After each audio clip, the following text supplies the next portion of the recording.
I completely understand, because I've often said it. If I was in that case where I had nothing and I had a family to feed, if there was an opportunity to steal something, I probably would do it, because what else am I going to do for my family? But what I'll never, ever condone is, because in South Africa, unfortunately, and I'm going to make it sound horrific, South Africa is an amazing place. You must visit. But we have a high percentage of violent crime as well. And that I cannot wrap my head around. People getting murdered for their cell phones. Welcome to the Kingspiration Podcast. This is the place where you'll learn how to get unstuck and gain momentum in your life and business. Each week, we tackle the real aspects of entrepreneurship, personal development, relationships, and fitness. I'm your co-host, Ethan King, from Atlanta, Georgia, USA. Entrepreneur, TEDx speaker, and best-selling author of Wealth Beyond Money. And I'm your co-host, Justin King, no relation to Ethan, from Cape Town, South Africa. Entrepreneur, speaker, and business growth strategist. Our journey crosses continents and cultures, sharing wisdom and experiences to propel you forward. Welcome to Kingspiration. Let's start the conversation. All right, so Justin, have you heard about this Chase Bank glitch that people have been exploiting and posting about it on TikTok? It's new to you? It's very new to me. I haven't heard.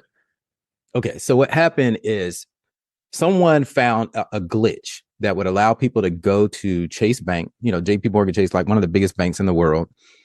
And it's like this loophole, a glitch in their system that would allow you to withdraw unlimited money. So once people exposed this glitch, they put it on TikTok and were teaching other people how to do it.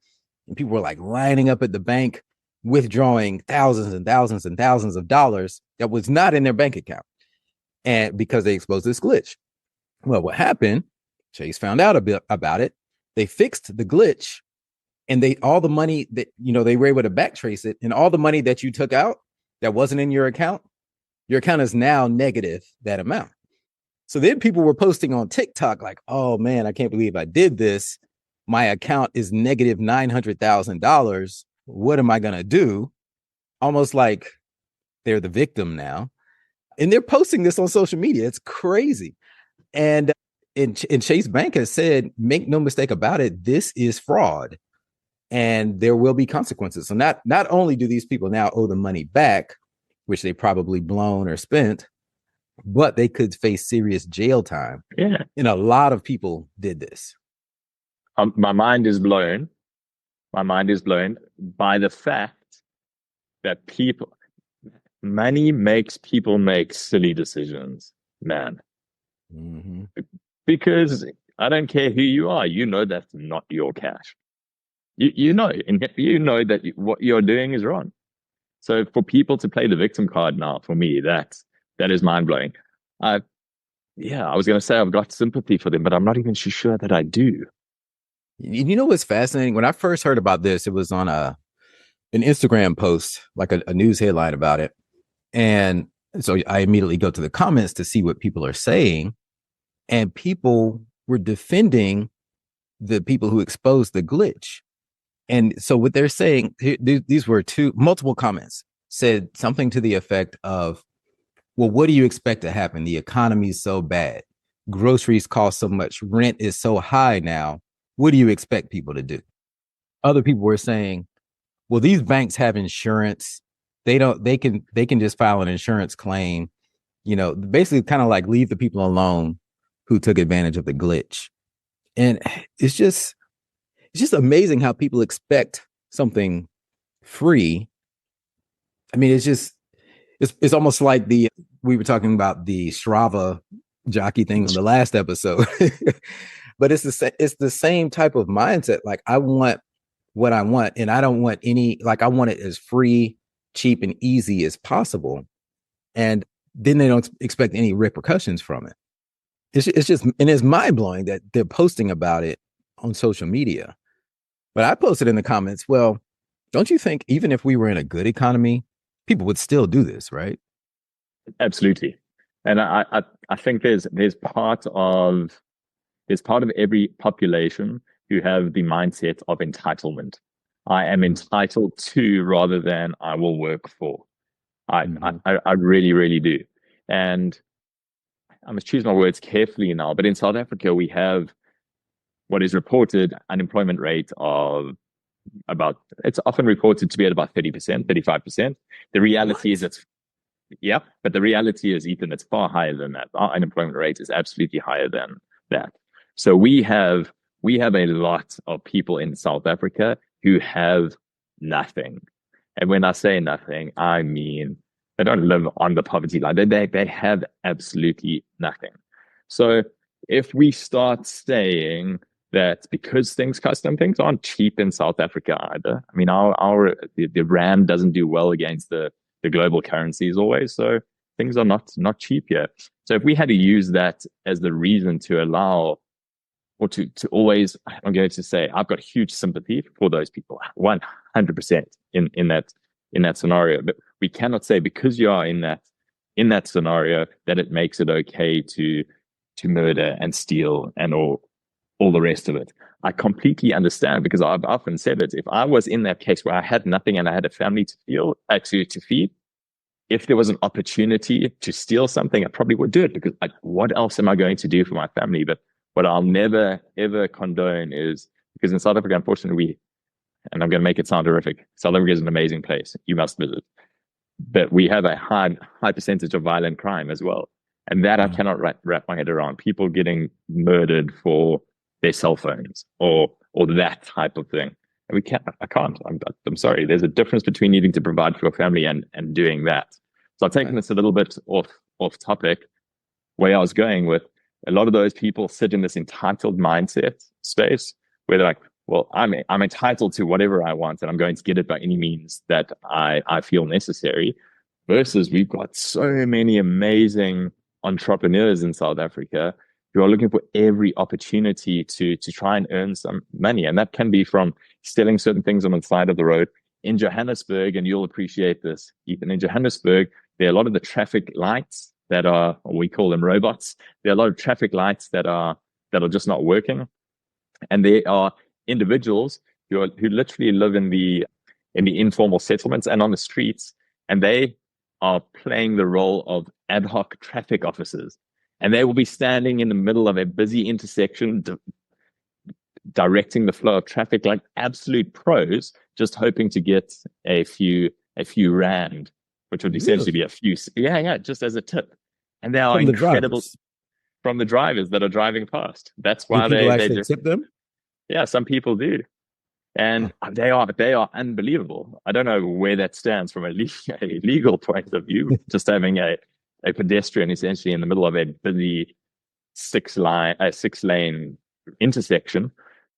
But that's the kind of thing where somebody like that is, instead of saying I'm entitled to and I'm going to take whatever I want by any means necessary, saying I'm going to look for, it's the Strava jockey mindset, I'm going to look for any opportunity I can to find a gap that I can fill that gives value to other people, that can help me earn some form of a decent living, rather than looking for a glitch in a banking process that allows me just to go and draw money that's not my own.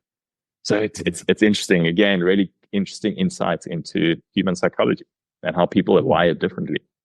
Yeah.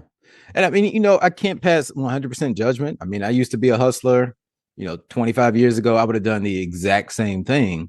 But I got in trouble for that. I've got arrested a couple of times.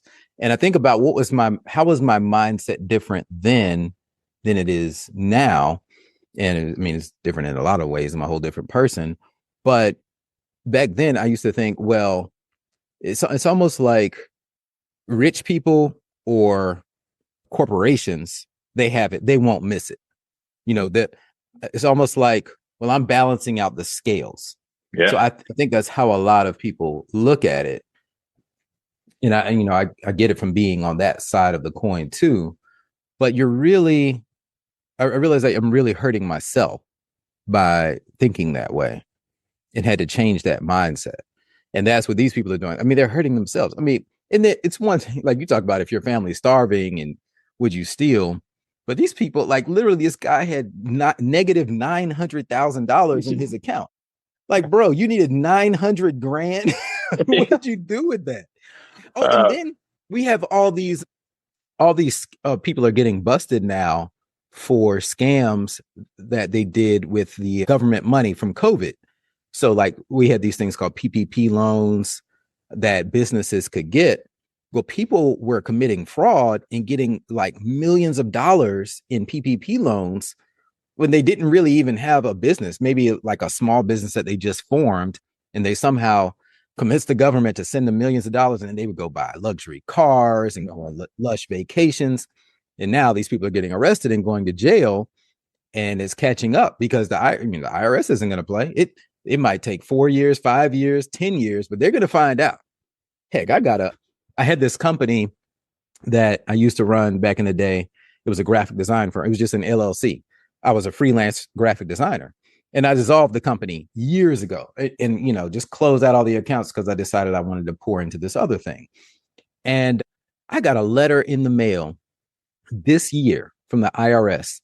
It said that I owe $6. $6. They sent me a letter for that I owe $6 for that company that I closed 15 years ago. What do you think I'm going to fight it? Paid the $6. I'm like, okay, all right, fine. Well, I mean, it's crazy. They will catch up any amount. So it's wild, man. At the end of the day, there's going to be nowhere to hide. And I like what you said earlier. It's not about us passing judgment. I'm not here to judge anyone, but we absolutely allowed to have an opinion on it. Mm-hmm. And I think it is crazy. These people, the mindset is bypassing the input to just get the output. Like, well, what is and I've got to be careful using that as well, because a smart entrepreneur as well, you want to work smart, and working smart means what is my minimal or the least input I can put in to get the maximum output. So I respect that. But I suppose it's just got to be within those boundaries of what is ethical and what is hurting somebody else. What am I working for versus what I just presume I'm entitled to? Yeah, it's interesting. Very interesting.